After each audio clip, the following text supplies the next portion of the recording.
Hello, I am Ali Shafaq. तो आज हम पीटर एटल की बुक फाइनेंशियल मैनेजमेंट का चैप्टर नंबर 3 स्टार्ट करेंगे, जिसका नाम है analysing and interpreting financial statements. तो हम इसमें किसी कंपनी की फाइनेंशियल स्टेटमेंट्स को एनालाइज करेंगे। फाइनेंशियल स्टेटमेंट्स को एनालाइज करने के लिए हम कुछ फाइनेंशियल रेशोज़ यूज़ करेंगे। फाइनेंशियल रेशोज़ क्या होती हैं, हम ये डिस्कस कर लेते हैं। सबसे पहले तो फाइनेंशियल रेशोज़ जो हैं वो किसी भी बिज़नेस की हेल्थ को असेस करने के लिए यूज़ की जाती हैं। फाइनेंशियल रेशोज़ के थ्रू हम डिफरेंट बिजनेसेस को की हेल्थ को कंपेयर कर सकते हैं। इन रेशोज़ के थ्रू हम असेस कर सकते हैं कि हमारा business year two year grow कर रहा है या नहीं कर रहा। फाइनेंशियल रेशोज़ डिफरेंट टाइप्स की हो सकती हैं, परसेंटेज में या फिर प्रोपोर्शन में या फिर कोई भी सिंपल वैल्यूज़ हो सकती हैं।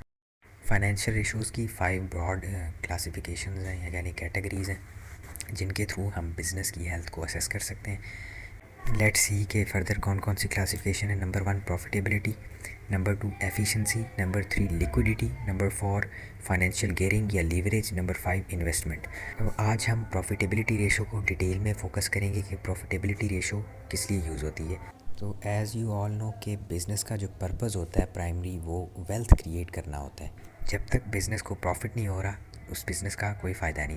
तो प्रॉफिटेबिलिटी रेशियोज़ हमें इंडिकेशन प्रोवाइड करती हैं कि हमारा बिज़नेस जो है वो पर्पस अचीव हो रहा है या नहीं हो रहा, हमारा बिज़नेस सक्सेस की तरफ जा रहा है या नहीं जा रहा। तो कुछ फॉलोइंग रेशियोज़ हैं जिनके थ्रू हम प्रॉफिटेबिलिटी को एवेलुएट करते हैं कि हमारी बिज़नेस की प्रॉफिटेबिलिटी इंक्रीज़ हो रही है या नहीं हो रही। कौन कौन सी रेशियोज़ हैं, इनमें है return on ordinary share holders fund, return on capital employed, operating profit margin और ग्रॉस प्रॉफिट मार्जिन। ये 4 टाइप की प्रॉफिटेबिलिटी रेशियोज़ हम डिस्कस करेंगे। हम अब ये रेशियोज़ कैलकुलेट करते हैं। हमें यहाँ पे एक बिज़नेस की बैलेंस शीट गिवन है और साथ ही इस बिज़नेस की इनकम स्टेटमेंट भी हमें दी हुई है। इन दोनों फाइनेंशियल स्टेटमेंट्स का आपने एनालिसिस करना है फाइनेंशियल रेशियोज़ के थ्रू। ये बैलेंस शीट जो है ये 31 मार्च 2018 और 2019 का इसमें डाटा गिवन है, और इनकम स्टेटमेंट का भी 31 मार्च 2018 और 2019 का हमें इसमें डाटा गिवन है। तो हम इसको एनालाइज करके इनकी प्रॉफिटेबिलिटी रेशियोज़ निकालते हैं। तो सबसे पहले इनकी वैल्यूज़ को रीड करना होगा, इनके गिवन नोट्स को रीड करना होगा, ताकि हम रेशियोज़ कैलकुलेट करने के लिए यहाँ से वैल्यूज़ ले सकें। तो अब हम कैलकुलेट करते हैं प्रॉफिटेबिलिटी रेशियो की पहली type, return on ordinary share holders funds. ROSF में हम कंपेयर करते हैं जो अमाउंट है प्रॉफिट की अवेलेबल शेयर होल्डर्स को with the average owner stake, कि उनका ऑनर्स का बिज़नेस में स्टेक कितना है, बिज़नेस में हिस्सा कितना है, कह लें। तो ROSF को कैसे कैलकुलेट किया जाता है, इसका फार्मूला क्या है, हम वो देख लेते हैं। ROSF का फार्मूला है ROSF is equal to net profit या profit for the year less any preference dividend, यानी कि प्रेफरेंस डिविडेंड दे के हमारे पास जो प्रॉफिट होगा वो divided by ordinary share capital plus reserves into 100। यानी हम जिस ईयर ROSF निकाल रहे हैं उस ईयर का नेट प्रॉफिट जो होगा। तो हम यहाँ पे नेट प्रॉफिट क्यों ले रहे हैं, because net profit belongs to share holders. यानी कि जब हम शेयर होल्डर्स को डिविडेंड देते हैं तो हम नेट प्रॉफिट से देते हैं, उसमें से टैक्सेशन, उसमें से इंटरेस्ट, उसमें से ऑपरेटिंग एक्सपेंसेस, उसमें से कॉस्ट ऑफ सेल्स निकाल के हम जो है वो शेयर होल्डर्स को फंड देते हैं। इसलिए हमें जो बैलेंस शीट और इनकम स्टेटमेंट की बनती, उन दोनों से हम डाटा लेंगे। तो सबसे पहले हम वहाँ से नेट प्रॉफिट लेते हैं। फॉर एग्जांपल हम अगर 2018 का निकालने लगे ROSF, तो हम 2018 का नेट प्रॉफिट देखते हैं। फिर 2017 और 2018 का ऑर्डिनरी शेयर कैपिटल, इन दोनों की एवरेज लेंगे, इनको डिवाइड करके फिर 100 से मल्टीप्लाई करेंगे। तो पहले हम इनकम स्टेटमेंट से 2018 का नेट प्रॉफिट देखते हैं।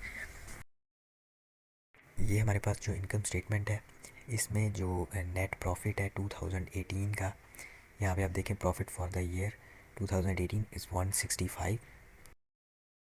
अब इस नेट प्रॉफिट को हम 2017 और 2018 के ऑर्डिनरी शेयर कैपिटल की एवरेज से डिवाइड करेंगे।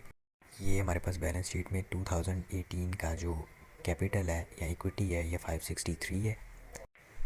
हमें 2017 का भी टोटल कैपिटल या इक्विटी चाहिए, बिकॉज हम 2018 में एवरेज ले रहे हैं, तो हमें प्रीवियस ईयर की एवरेज इक्विटी का डाटा भी चाहिए। तो ये नोट्स हमें जो गिवन थे, इन नोट्स को हमें रीड करना था। यहाँ पे हमें इक्विटी मिलती 2017 की, ये 8 पॉइंट जो हमें नोट्स में गिवन है। At 1 April 2017 the total equity stood at 438 million. तो ये हमारे पास 2017 की इक्विटी गिवन है। इन दोनों की हम अब एवरेज लेंगे, 2017 की इक्विटी प्लस 2018 की इक्विटी डिवाइडेड बाय 2। तो इनको हम डिवाइड करके 100 से मल्टीप्लाई करेंगे तो हमारे पास return on shareholders funds आ जाएगा, ठीक है। तो अब हम वापस चलते हैं अपनी कैलकुलेशंस की तरफ। अब हम ROSF के फार्मूले में जो हमने वैल्यूज़ एवेलुएट की हैं वो पुट करके इसकी परसेंटेज निकालते हैं कि कितने परसेंट रिटर्न आया है ऑर्डिनरी शेयर होल्डर्स फंड्स पे। तो ये हमारे पास 2017 और 18 की इक्विटी की एवरेज और 165 जो हमारा नेट प्रॉफिट 2018 का, ये हमने वैल्यूज़ पुट की। तो ये हमारे पास 33% रिटर्न आया।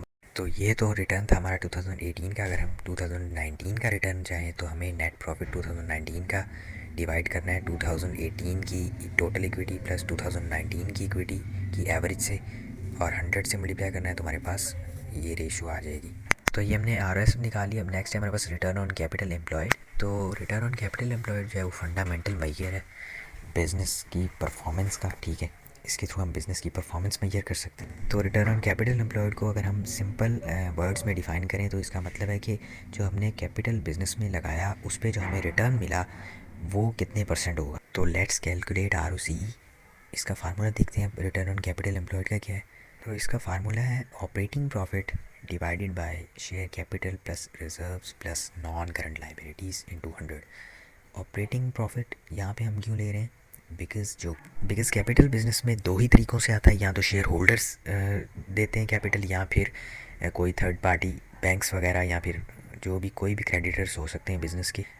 तो जो ऑपरेटिंग प्रॉफिट होता है वो भी क्रेडिटर्स को ही बिलोंग करता है, उसमें से हम क्रेडिटर्स को इंटरेस्ट पे करते हैं। दैट्स वाई वो यूज़ ऑपरेटिंग प्रॉफिट ही। वो शेयर होल्डर कैपिटल हम वही यूज़ करेंगे वैसे ही जैसे पहले हमने यूज़ किया था कि 2018 में अगर हम ROCE कैलकुलेट करें तो 2017 का शेयर कैपिटल प्लस 2018 का, इन दोनों की एवरेज लेंगे प्लस नॉन करंट लाइबिलिटीज़ भी 2017 और 18 की।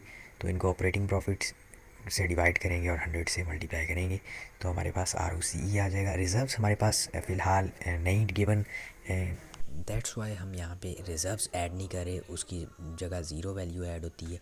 तो हम अब कैलकुलेट कर लेते हैं ROCE। ऑपरेटिंग प्रॉफिट देखते हैं 2018 का। बैलेंस शीट में 2018 का ऑपरेटिंग प्रॉफिट 243 गिवन है और share capital plus non current liabilities जो 2017 की है वो 638 है प्लस 2018 की 763 है। इन दोनों की हम एवरेज लेंगे, 243 डिवाइड करेंगे इनके साथ और 100 से मल्टीप्लाई करेंगे तो हमारे पास 34.7% ROCE आ गया। ये तो ROCE 2018 का था। 2019 का हम कैलकुलेट करते हैं। तो लेट्स सी की ऑपरेटिंग प्रॉफिट क्या है 2019 का। तो 2019 का ऑपरेटिंग प्रॉफिट हम देखते हैं इनकम स्टेटमेंट से।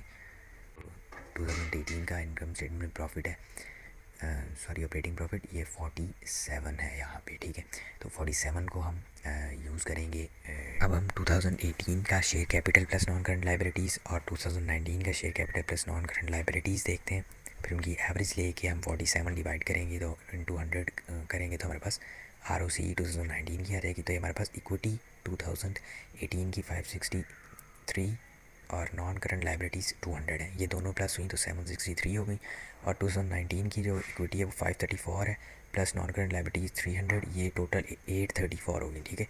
तो इन दोनों को प्लस करके हम इनकी एवरेज लेंगे और 47 को जब इनकी एवरेज पे डिवाइड करेंगे और 100 से मल्टीप्लाई करेंगे तो हमारे पास 2019 की ROCE कैलकुलेट हो जाएगी, return on capital employed, okay.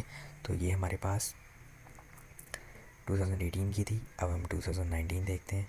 ये हमारे पास 2019 का operating profit 47 763 plus 834 average divided by 2 into 100, ये 5.9% आ गई। हाँ भी जो ROCE है 2018 की वो 2019 के मुकाबले में ज़्यादा है और 2019 की कम है।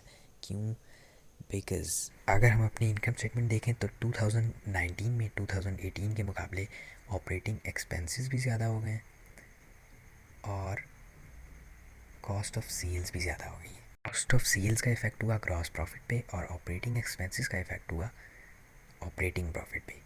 दैट्स वाई हमारे पास यहाँ ऑपरेटिंग प्रॉफिट डिक्रीज़ हुआ और साथ ही ROCE भी 2019 की डिक्रीज़ हो गई। तो अब तक हमें ये एनालाइज हो गया कि जो बिज़नेस है उसका जो ईयर टू ईयर ग्रोथ है वो डिक्रीज़ हो रही है बिकॉज़ दोनों रेशोज़ ROSF भी ROCE भी डिक्रीज़ हुई हैं। अब हम ऑपरेटिंग प्रॉफिट मार्जिन कैलकुलेट करते हैं, वेदर ये इंक्रीज़ हुआ है या डिक्रीज़ हुआ है। तो operating profit ratio relates the operating profit for the period to the sales revenue. इसमें हम ऑपरेटिंग प्रॉफिट को सेल्स रेवेन्यू पे डिवाइड करेंगे। तो इसका हम फार्मूला देखते हैं, operating profit margin is equal to operating profit over sales into 100। तो इसकी हमारे पास ऑपरेटिंग प्रॉफिट मार्जिन कैलकुलेट हो जाएगा, ठीक है। तो इससे हमें कंफर्म होगा कि हमारा operating profit margin last year के मुकाबले में इंक्रीज़ हुआ है या डिक्रीज़ हुआ है।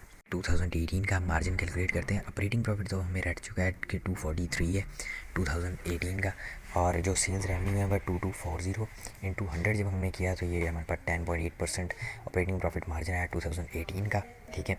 तो अब हम 2019 का कैलकुलेट करते हैं, फिर हम दोनों का कंपैरिजन करेंगे। तो 2019 का अब हम ऑपरेटिंग प्रॉफिट देखते हैं कि क्या था। 2019 का ऑपरेटिंग प्रॉफिट हमारे पास यहाँ पे 47 है, यहाँ पे 2018 का 243 और 2019 का आज 47 है, ठीक है।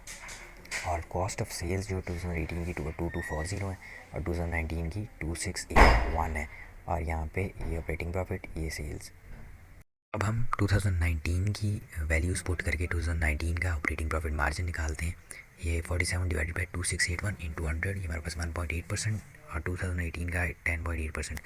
आप देखेंगे ऑपरेटिंग प्रॉफिट भी डिक्रीज़ हुआ है और बहुत ज़्यादा डिक्रीज़ हुआ है। वही वजह, बिकॉज कॉस्ट ऑफ सेल्स बढ़ रही हैं, ऑपरेटिंग एक्सपेंसेस बढ़ रहे हैं, दैट्स वाई यहाँ पे ऑपरेटिंग प्रॉफिट मार्जिन भी कम हो गया 2019 का।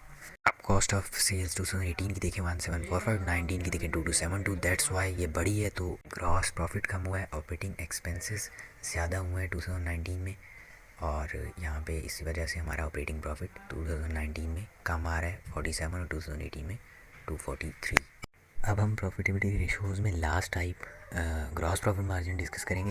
कैलकुलेट करेंगे हम 2018 और 2019 की, फिर देखेंगे कि कौन सा ग्रॉस प्रॉफिट किस ईयर में ज़्यादा रेशो आई है, ठीक है। तो ग्रॉस प्रॉफिट मार्जिन रिलेट करता है ग्रॉस प्रॉफिट और सेल्स रेवेन्यू से। इसमें हम ग्रॉस प्रॉफिट को सेल्स रेवेन्यू पर डिवाइड करके 100 से मल्टीप्लाई करेंगे। तो ग्रॉस प्रॉफिट मार्जिन 495 है ग्रॉस प्रॉफिट 2018 का, और सेल्स रेवेन्यू 2240 है। ये हम देख लेते हैं इनकम स्टेटमेंट में, ठीक है। तो ये ग्रॉस प्रॉफिट 2018 का 495 और 2019 का 409 यहाँ पे गिवन है इनकम स्टेटमेंट में, ठीक है।